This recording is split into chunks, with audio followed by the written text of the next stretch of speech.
Are you struggling with people pleasing, where it's hard for you to say no when someone asks you for a favor and you really are overwhelmed and have a lot to get done, but still the no is really hard because you don't like to reject people. You don't like them to feel the way you felt when you were rejected. So here is something that I want to share with you that might help. When I was in 12th grade, as a 17-year-old, after I became a kala, after I was already having my marriage arranged, I heard a lesson from my teacher that really changed my life.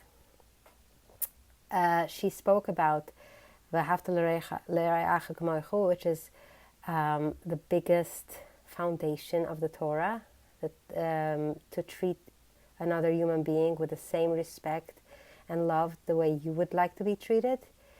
And she pointed out something that I never thought of.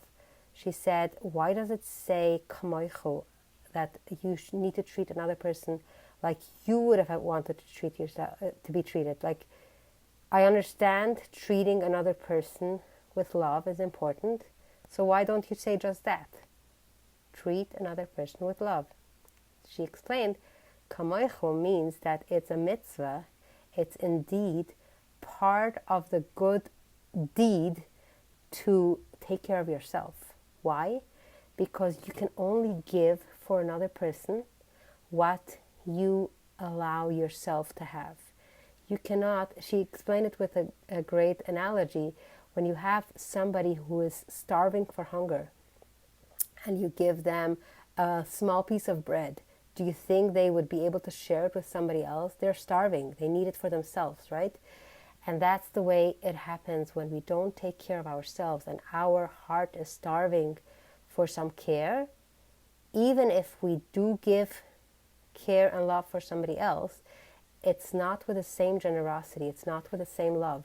So the most important thing is to first take care of yourself.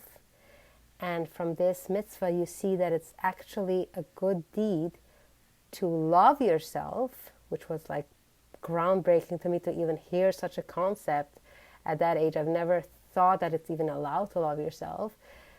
And when you love yourself, it's going to help you to treat others better.